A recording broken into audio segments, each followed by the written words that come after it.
अस्सलाम वालेकुम रहमतुल्लाहि वबरकातुहू। आप देख रहे हैं हमारा YouTube channel Noorul Quran academy. ये वो जगह है जहाँ पर कुरान की रोशनी से, कुरान के नूर से दिलों को मुनव्वर किया जाता है। आज हम बात करेंगे कुरान पाक को सीखने और सिखाने की फजीलत पर। अल्लाह के नबी ने फरमाया, तुम में से बेहतरीन है वो इंसान जो कुरान सीखे और सिखाए। तो कैसा प्यारा फार्मूला दे दिया अल्लाह के नबी ने, कैसा प्यारा तरीका बता दिया एक बेहतरीन इंसान बनने का।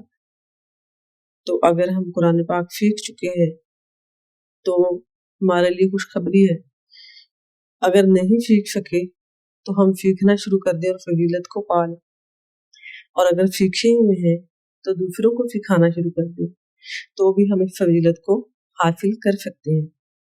एक और जगह पर सही मुस्लिम और बुखारी शरीफ की हदीस है कि अल्लाह के नबी ने फरमाया, जो कुरान पाक का माहिर है उसके लिए अजर है, और जो माहिर नहीं है यानी कुरान पाक को बहुत अच्छे तरीके से बड़ी रवानी से पढ़ता है वो माहिर होता है।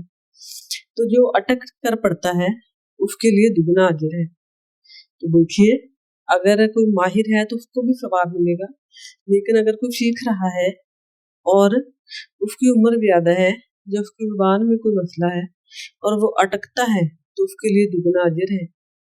इसी तरह एक और हदीस है, सही मुस्लिम शरीफ की हदीस में है कि कुरान करीम पढ़ने वाले से कहा जाएगा कि पढ़ता जा और जन्नत की मनाजिल तय करता जा। तो जहां तक इंसान पढ़ेगा, तिलावत करेगा, तो वो जन्नत की मंजिलों को तय करता जाएगा। तो इस हदीस मुबारका में कुरान करीम को याद करने का, हिफ्ज़ करने का सवाब बताया गया। फिर एक और हदीस पाक में फरमाया गया कि जो अपने बच्चों को कुरान पाक पढ़ाएंगे, हिफ्ज़ करवाएंगे, मफ़हूम है, खुलासा है कि जो अपने बच्चों को हिफ्ज़ करवाएंगे, याद करवाएंगे कुरान करीम, उनके वालिदैन को, बच्चों के वालिदैन को क़यामत के दिन सोने का ताज पहनाया जाएगा। एक रवायत में है कि एक कब्र के पास से हज़रत मूसा अलैहिस्सलाम गुजरे, बनी इस्राइल का वाक़या है।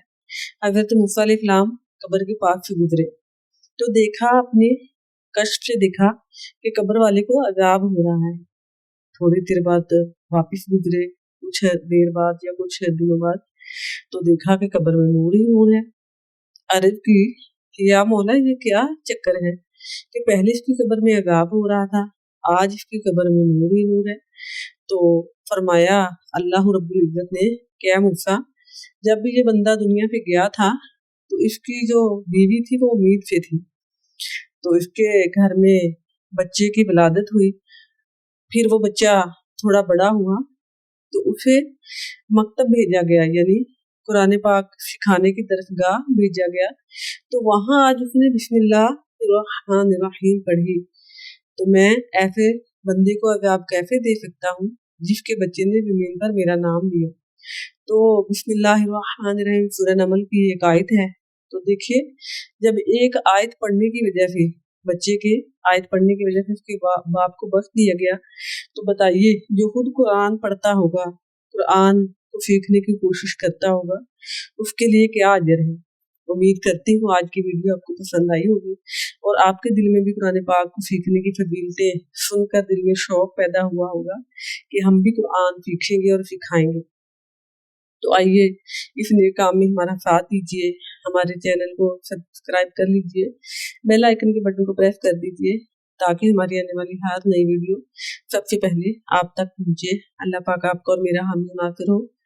अस्सलाम वालेकुम रहमतुल्लाहि व बरकातुहू। मिलते हैं अगली वीडियो में।